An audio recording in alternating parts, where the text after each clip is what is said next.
My name is Andrew Collins, 34 years old, and I never thought a manila folder would save me from being exiled from my own family. Last Thanksgiving, as turkey and tension filled the air, my sister Jessica stood up, champagne flute in hand, and announced with a smirk, "We voted, Andrew, and you're not family anymore." Everyone nodded, some even clapped.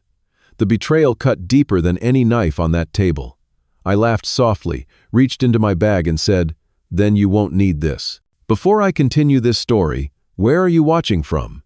Drop it in the comments and hit subscribe to join our storytelling family. Growing up in suburban Boston with my parents Thomas and Margaret Collins wasn't always easy, especially when living in the shadow of my older sister Jessica. 4 years my senior at 38, Jessica was the golden child from day one. Her accomplishments were celebrated with parties and praise, while mine merited only passing acknowledgement. My report cards full of A's would get a quick nod, while her B's received dinner celebrations. Despite this imbalance, Jessica and I were actually close as kids. We built backyard forts together, defended each other against neighborhood bullies, and shared secrets under flashlight after bedtime. Everything changed during our teenage years. As Jessica entered high school, she discovered social status mattered more than sibling bonds. Suddenly, I was an embarrassment to be avoided. "Andrew, just walk 10 feet behind me, okay?" she would say on the rare occasions we walked to school together. People don't need to know we're related. One pattern became painfully clear as we grew up. Jessica had a habit of taking credit for my achievements. When I won the state science fair in 8th grade with my project on renewable energy, Jessica somehow convinced our extended family she had mentored me through it. The truth was, she hadn't even looked at my project until the day of judging. Despite minimal family support, I excelled academically and earned a scholarship to Northwestern University. The day I received my acceptance letter should have been one of celebration. Instead, dinner conversation focused on Jessica's promotion at work. When I mentioned my scholarship, my mother Margaret said, "That's nice, honey," before returning to Jessica's story. My father Thomas merely grunted his acknowledgement without looking up from his plate. College gave me breathing room from family dynamics, but also created new tensions. While I studied computer science and worked part-time jobs, Jessica met and married Michael Thompson, a 42-year-old investment banker from old money. Michael came from the kind of wealth where summer homes were discussed casually and private education was simply expected. His perfectly tailored suits and Ivy League confidence impressed my parents immediately. "Such a catch," my mother whispered at their wedding. "Jessica has secured her future." Michael's influence over my parents grew steadily through strategic help. When their car needed repairs, he handled it. When their roof leaked, his guy fixed it. Each assistance came with strings invisible to them, but painfully obvious to me. Every time I visited home during college breaks, more family decisions seemed to run through Michael first. The family dynamic shifted dramatically after Jessica had twins, Lily and Logan, now 10 years old.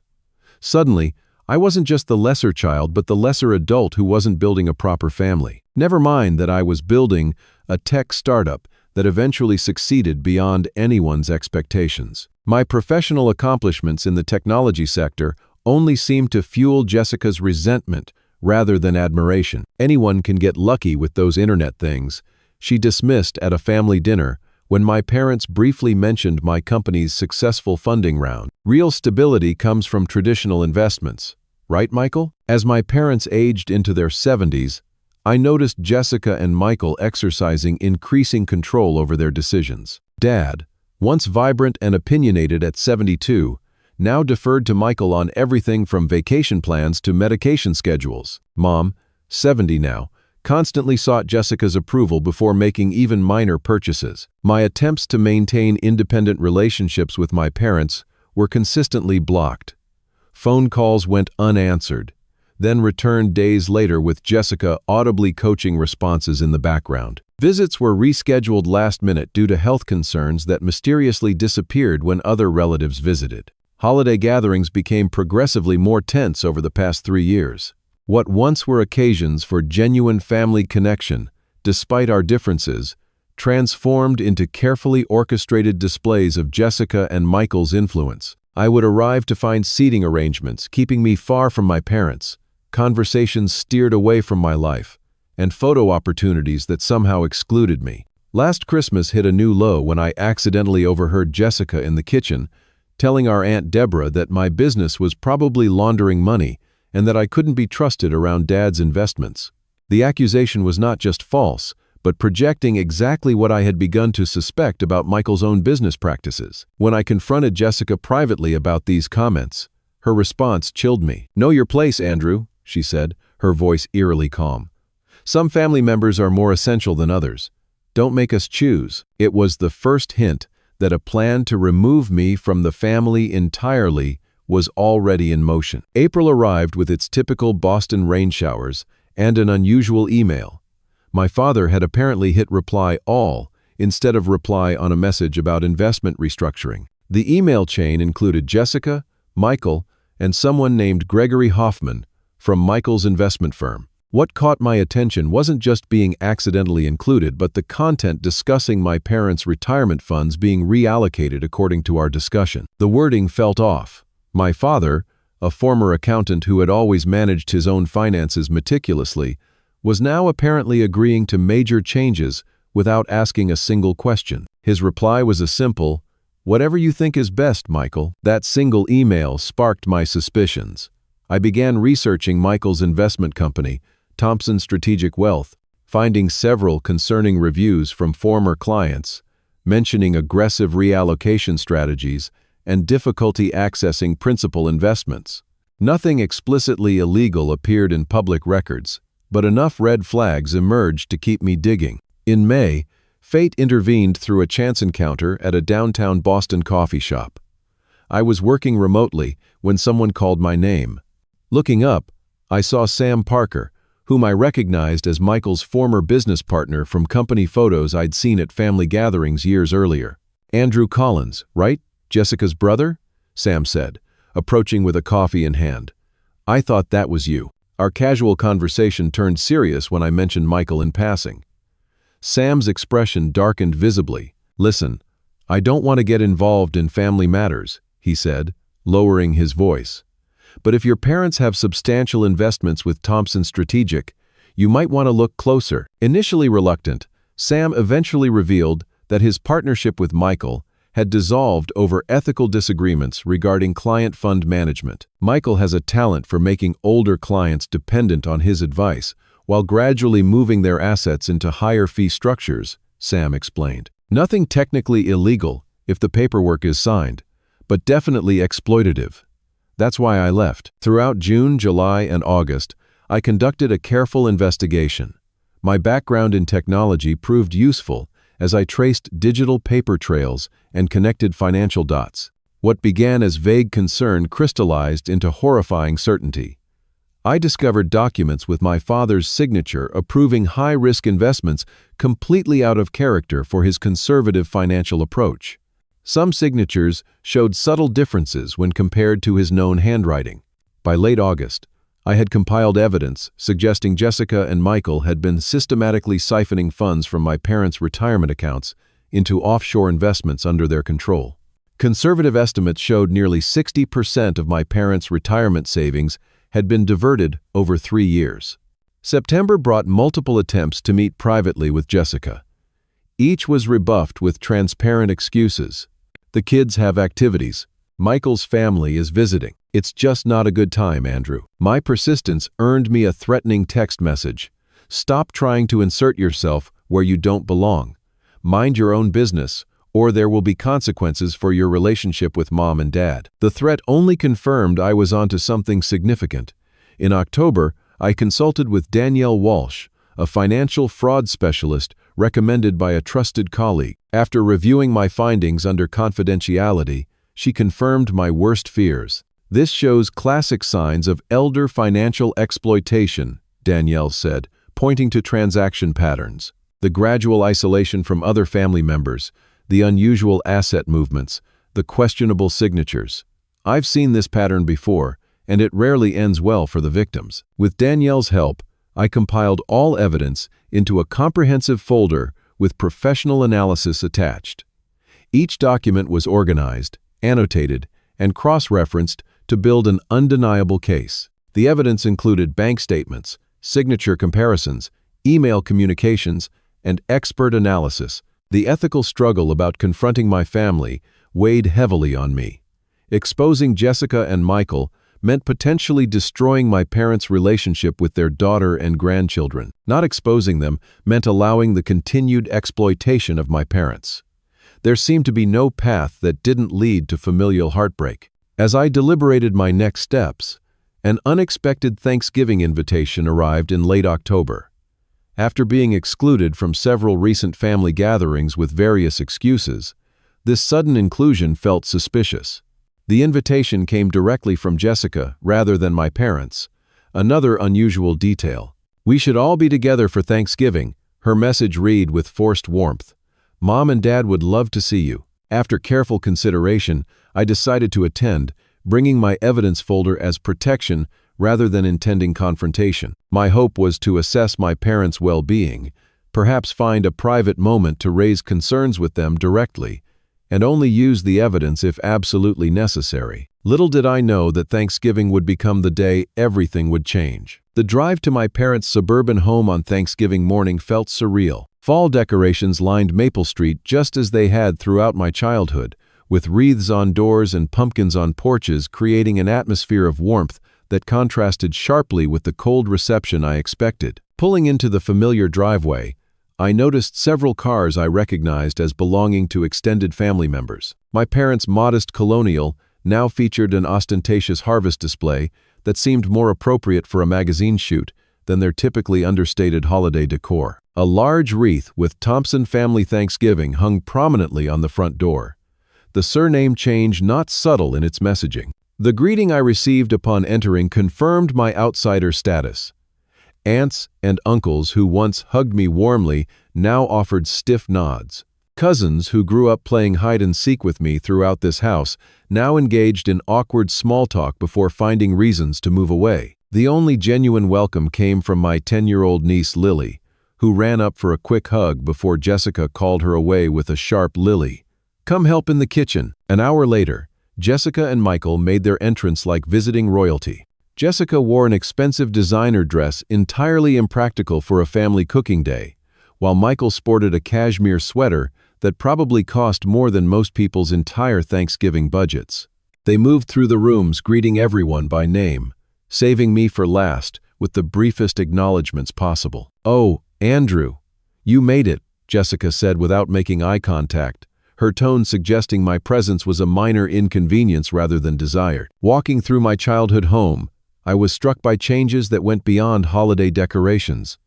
The modest furniture I remembered had been replaced with luxury pieces. Original artwork hung where family photos once dominated. An expensive new entertainment system occupied the living room wall, and the kitchen had been completely renovated with high-end appliances and marble countertops. "When did all this happen?"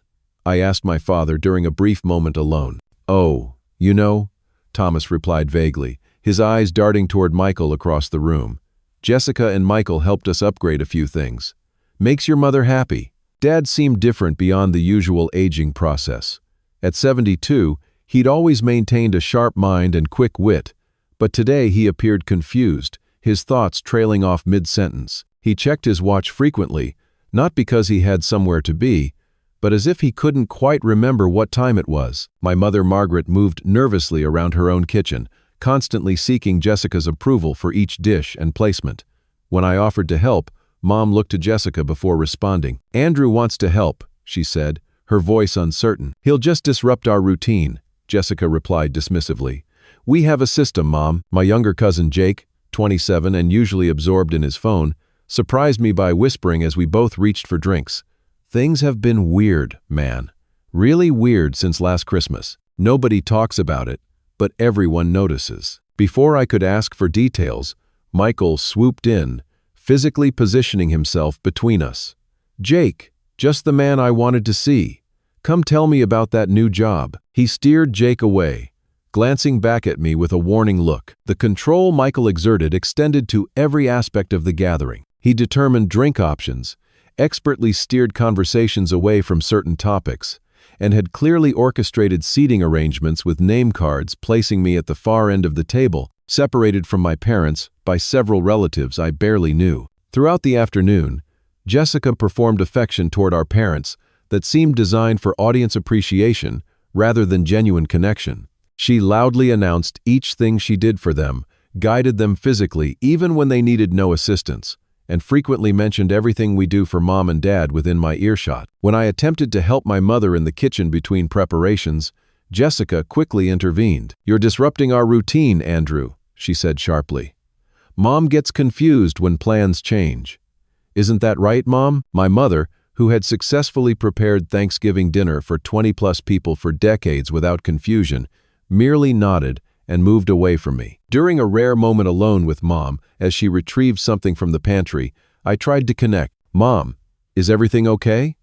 "You seem," I began. "Everything's fine, Andrew," she interrupted quickly, eyes darting toward the kitchen entrance. "Jessica and Michael take such good care of us. We're very lucky." Her rehearsed response and frightened expression said more than her words. Before I could probe further, Jessica appeared in the doorway. "Mom, Michael needs you in the dining room," she said pointedly. Later, passing by the guest bedroom that had temporarily become Michael and Jessica's command center, I overheard a tense exchange. "We need to finalize everything after dinner," Michael insisted. "The papers are ready, and Andrew being here actually makes it easier." "He's been asking questions," Jessica responded. "What if he causes problem?" "That's exactly why today works perfectly. Everyone's here to witness. Trust me." Their cryptic conversation made little sense until I made another disturbing discovery. Using the upstairs bathroom, I opened the medicine cabinet looking for aspirin and found numerous prescription bottles with my parents' names. Medication for anxiety, sleep disorders, and memory issues that seemed excessive for their actual health conditions. Some prescriptions came from doctors I'd never heard them mention. Returning downstairs, I encountered Logan, my other niece, sitting alone on the stairs. "Uncle Andrew," she said quietly, "Mom says we can't talk to you because you're a bad influence." "Are you bad?" "No, Logan," I replied gently. "Family disagreements are complicated, but I love you and Lily very much. Mom says after today we probably won't see you anymore," she continued innocently. "Is that true?" Before I could respond, Jessica appeared from nowhere, practically yanking Logan away and shooting me a venomous look. As dinner time approached, the physical positioning became increasingly obvious. My assigned seat placed me at the far end of the table, separated from my parents by cousins I rarely saw. Jessica and Michael sat flanking my parents like protective barriers, controlling who could speak to them directly. The table arrangement itself felt like a visual representation of my systematic removal from the family circle. The dining room glowed with candlelight, reflecting off crystal glassware that had never been part of my parents' modest holiday traditions. The Thanksgiving spread was extravagant to the point of absurdity for our family size. 2 enormous turkeys, 6 different vegetable dishes, 4 types of potatoes, 3 varieties of stuffing, and a selection of wines that would impress a sommelier. The excess felt performative rather than celebratory. Taking my assigned seat at the far end of the table, I noticed how the arrangement physically isolated me from any meaningful family conversation. Between me and my parents sat 3 cousins from my mother's side, who I saw perhaps once every few years, effectively creating a buffer zone. Jessica and Michael occupied the power positions on either side of my parents, positioned to monitor and control their interactions. Michael stood to give the Thanksgiving toast, crystal glass raised high. "To family loyalty," he began, his gaze pointedly sweeping across the table before settling coldly on me, "and to protecting those we love from those who might not have their best interests at heart." Several relatives shifted uncomfortably, but no one challenged the obvious insinuation. Throughout the first course, conversation deliberately excluded me through references to events I hadn't attended and inside jokes I couldn't possibly understand. "Remember Linda's anniversary party last month?" Jessica asked the table at large. "Oh, that was such a wonderful evening," my mother replied, avoiding eye contact with me. "The band was extraordinary," Michael added, "almost as good as at Thomas and Margaret's anniversary celebration." An anniversary celebration for my parents that I hadn't been invited to.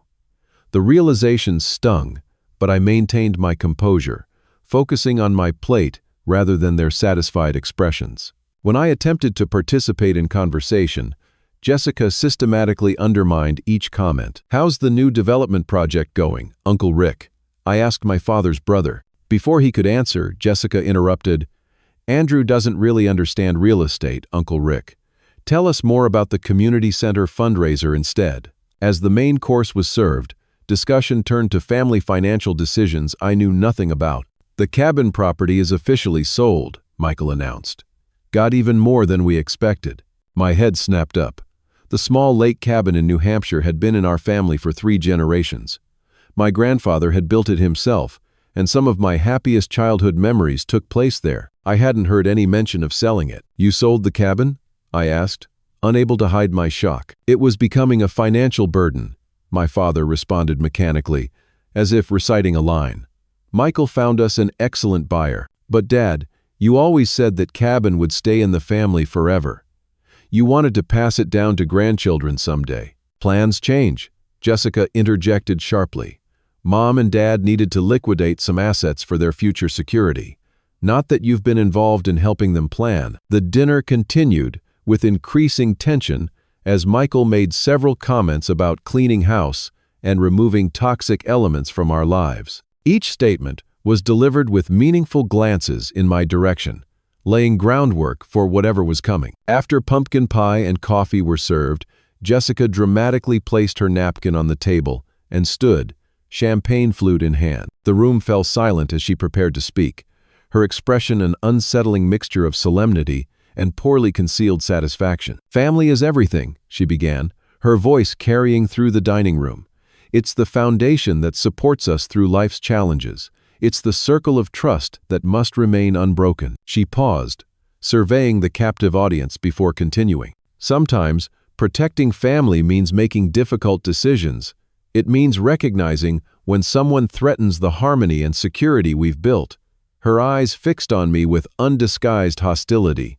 "For years, we've watched Andrew drift further from our family values, questioning decisions made for our parents' benefit, inserting himself where he isn't needed or wanted." Shocked murmurs rippled through the relatives as Jessica continued her character assassination. She painted me as jealous, unstable, and potentially dangerous to family finances. Most disturbingly, my parents sat silently, neither defending me nor even looking in my direction. "So," Jessica concluded dramatically, raising her glass higher, "we took a vote. The family has decided, and we're unified in this decision." Her voice hardened. "Andrew, we've voted, and you're not family anymore." The statement hung in the air, surreal in its explicit cruelty. Several relatives nodded in agreement. My Aunt Patricia actually clapped briefly before catching herself. My cousin Jake stared at his plate, clearly uncomfortable but unwilling to speak up. The betrayal cut deepest when I looked to my parents for any sign of resistance.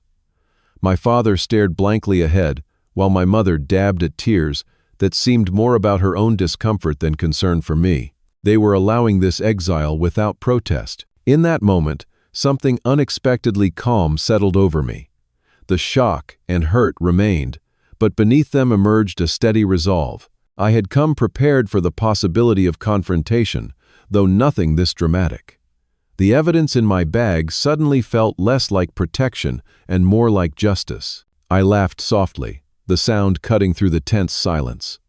Every head turned toward me with expressions ranging from shock to indignation at my apparent failure to accept their verdict appropriately. "That's quite the Thanksgiving tradition you've started, Jessica," I said evenly, reaching into my messenger bag beside my chair. "But if I'm not family anymore, then I suppose you won't need this." I placed a manila folder in the center of the table. The simple object seemed to radiate potential energy as all eyes fixed upon it. "What's that supposed to be?" Jessica demanded, though a flicker of unease crossed her face. "Open it," I suggested quietly. "Since I'm not family, you should know what a non-family member knows about your activities." With a dismissive snort meant to show her lack of concern, Jessica snatched up the folder and flipped it open. Her confidence lasted precisely 3 seconds before her face drained of all color. She frantically flipped through the pages, her hands beginning to tremble visibly. When she reached the bank statements and forensic signature analysis, Jessica looked up at Michael in naked panic. Then she did exactly what the situation warranted. She screamed in horror. Michael lunged across the table, grabbing the folder from Jessica's shaking hands. His confident facade crumbled as he recognized exactly what he was looking at. The first document revealed detailed proof of forged signatures on investment papers authorizing the transfer of my parents' retirement funds. "This is nothing but fabricated nonsense," Michael blustered, but his voice cracked, betraying his panic. "What's going on?" my father asked. Confusion evident in his expression. "What papers are those?" The room had gone completely silent. Even the children sensed the dramatic shift in atmosphere. I stood slowly, maintaining my composure despite my racing heart. "Those are financial documents showing that Jessica and Michael have been systematically draining your retirement accounts for the past 3 years, I explained calmly. The first section contains evidence of forged signatures on investment authorization forms. Your signatures, Dad, except the forensic analysis, shows their forgeries. Confused murmurs spread around the table as relatives processed what I was saying. My father's expression transformed from confusion to dawning comprehension. "That second document," I continued, pointing as Michael frantically shuffled papers, "shows how they've redirected over 60% of your retirement savings into offshore accounts controlled exclusively by Thompson Strategic Wealth, Michael's private company." My mother gasped, her hand covering her mouth. "Michael said those investments were just being diversified for better returns," she whispered. "They were diversified right into his personal accounts," I replied gently. The third document shows the money trail. Jessica attempted to regain control of the narrative. "Andrew is lying. He's always been jealous of our success. This is some kind of elaborate revenge plot." But Michael's panicked expression told the true story. He knew exactly what the evidence showed and how damning it was. I continued methodically explaining each key document in the folder.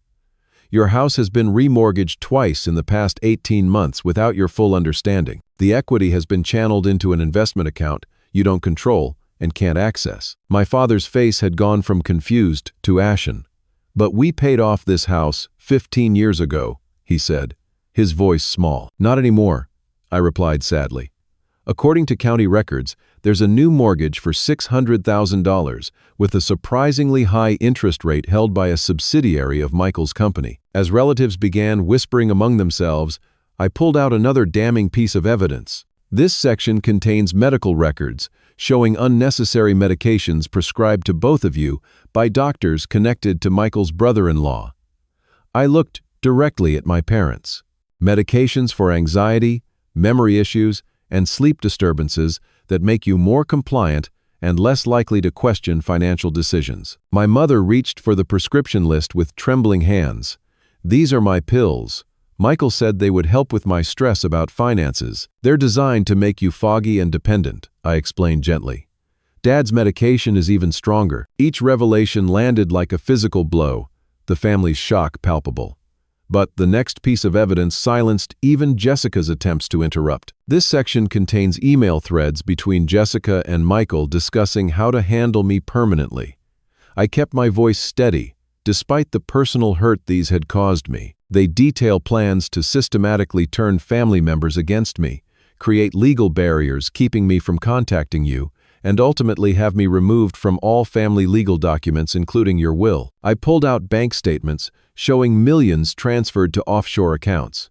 And finally, these show where your money has actually gone, not to secure investments for your retirement, but to accounts in the Caymans and Singapore that only Jessica and Michael can access. My father, whose confusion had given way to clarity and then to anger, stood shakily, his hands pressing against the table for support. "Is this true?" he demanded, looking directly at Jessica and Michael. "Have you been stealing from us?" Jessica attempted one last desperate defense. "Daddy, Andrew has always been unstable and jealous. He's making this all up because he resents our success. You know how he's always been." But Michael, recognizing the indefensible evidence before them, had already shifted to self-preservation mode. "Jessica was the one who pushed for more aggressive actions," he blurted, edging away from his wife. "I just followed standard investment practices.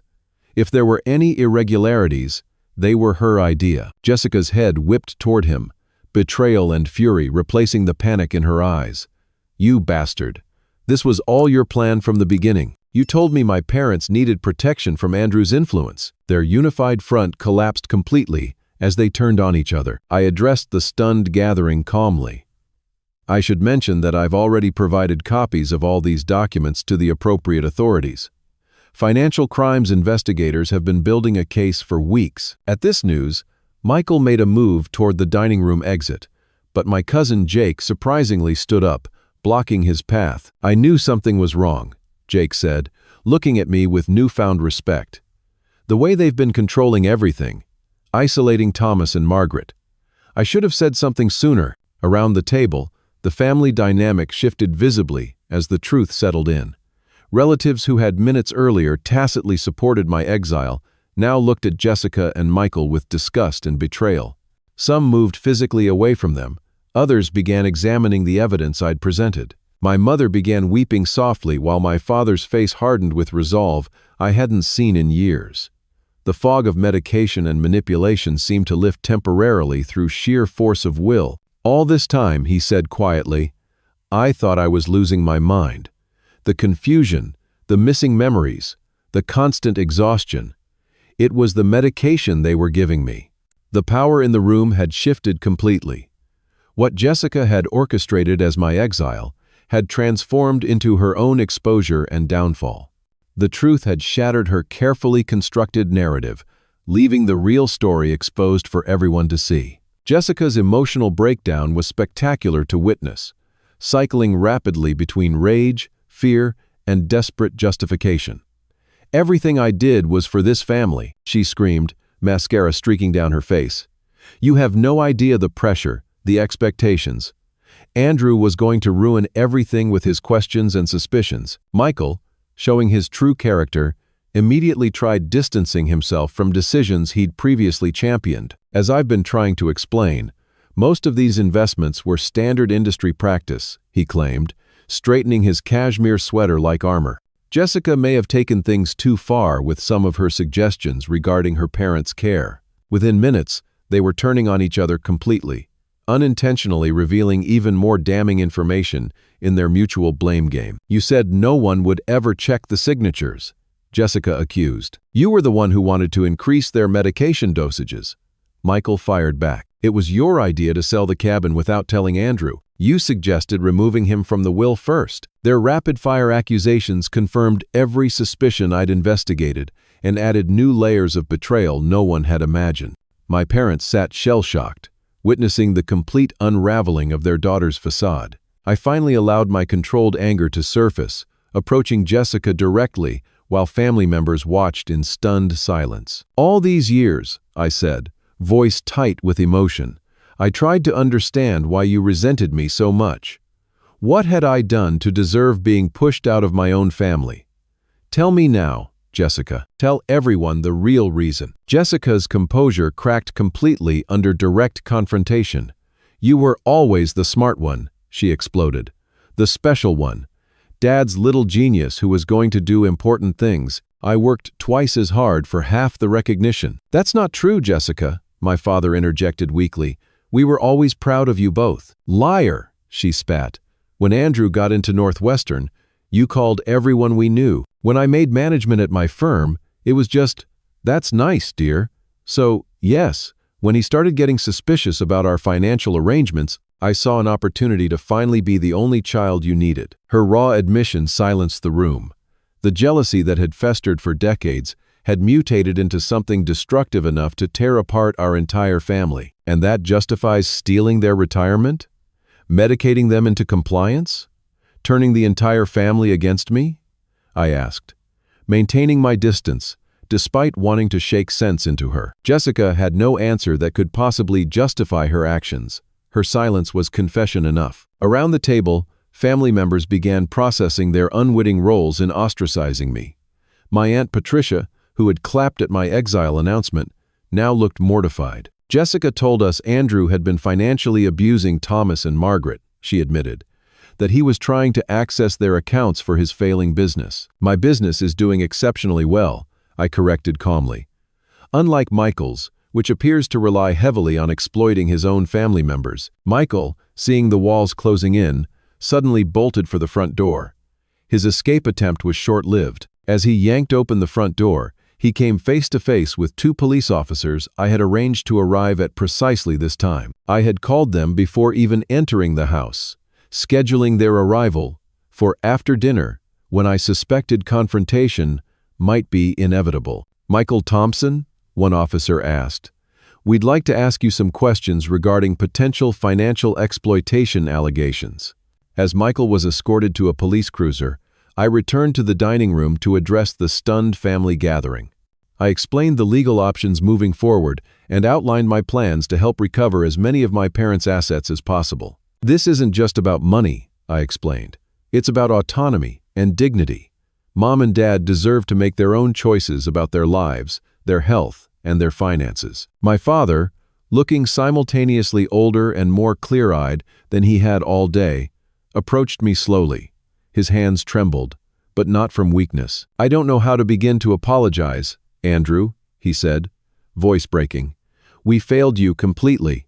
I let myself be manipulated into turning against my own son." "You were being deliberately medicated and manipulated, Dad," I replied gently. "This isn't your fault." Our reconciliation moment was watched by every family member present. Some wept openly. Others looked away in shame at their own complicity. The family unity Jessica had claimed to protect was reforming, but around truth rather than manipulation. As relatives began choosing sides overtly, almost all now supporting my parents and me, Jessica found herself increasingly isolated. The twins, confused by the adult drama, stayed close to their grandmother while occasionally glancing uncertainly at their mother. Jessica, seeing her power and influence completely collapsed, approached me in a final desperate appeal. "Andrew, please," she whispered, her voice stripped of its earlier confidence. "We're still siblings. We're still blood. Give me another chance." "Blood doesn't justify betrayal, Jessica," I replied quietly. "If you want any relationship moving forward, it begins with complete honesty and accountability. Return every dollar you took from Mom and Dad. Submit to whatever legal consequences come your way. Get professional help for the issues that led you here. Those are my conditions." Her face showed she'd expected an easier path to forgiveness.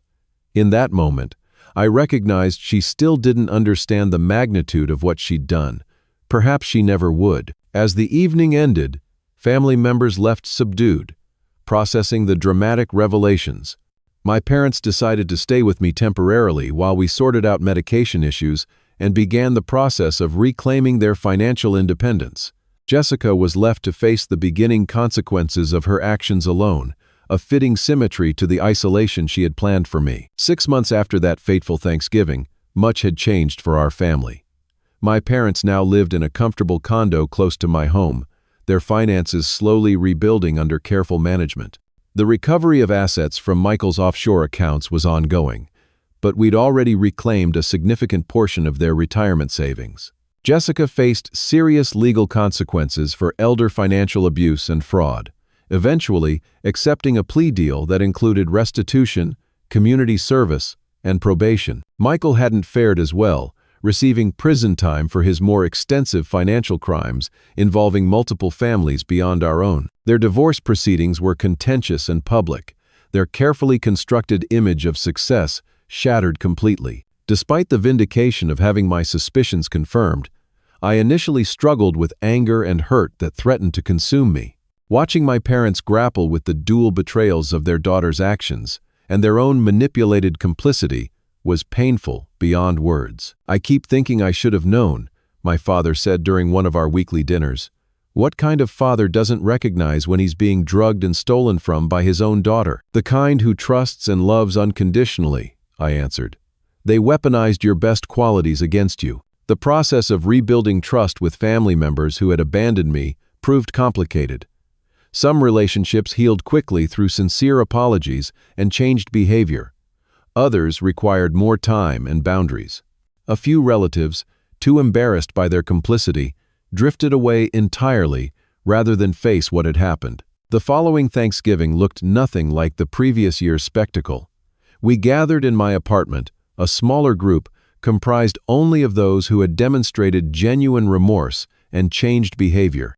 The meal was simple but prepared with love rather than competition or performance.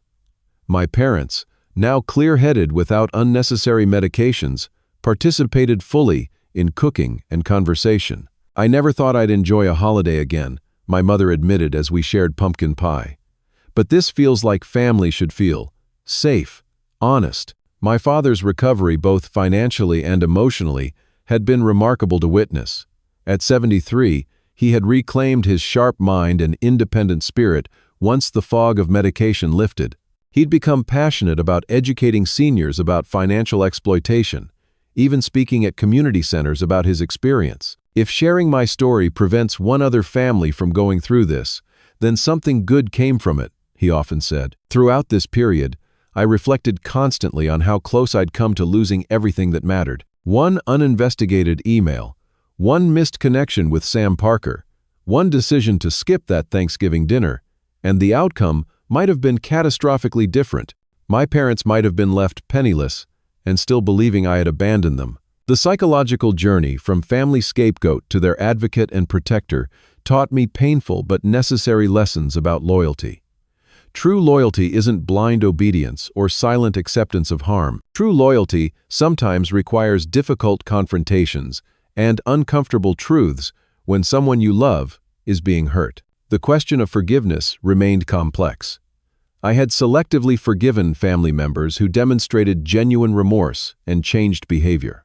My Aunt Patricia had become one of my strongest supporters, making amends through consistent action rather than mere words. Cousin Jake had stepped up remarkably, helping my parents navigate technological challenges in monitoring their new, secure accounts. Jessica's path to potential redemption remained uncertain.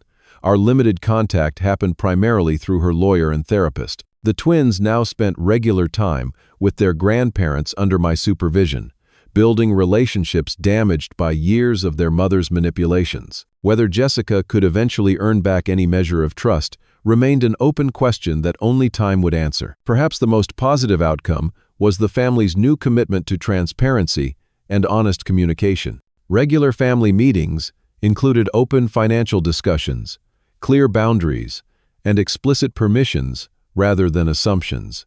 What was once considered private or not, your business now received appropriate sunlight and oversight. My own growth through this trauma surprised me most. The vindication of being right about my suspicions could easily have calcified into bitterness. Instead, I found unexpected strength in vulnerability and truth-telling. The experience connected me more deeply with previously distant relatives who now valued the protection I'd provided for our family's elders. 1 year after that confrontational Thanksgiving, we gathered again as a smaller but healthier family unit.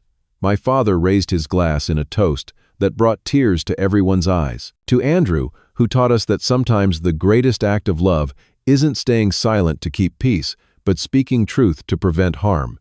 "You saved us, son, in every way that matters." The unexpected gift of stronger, more authentic relationships had emerged from what initially seemed like complete destruction. The family we rebuilt wasn't perfect, but it was honest. The connections weren't automatic, but they were earned.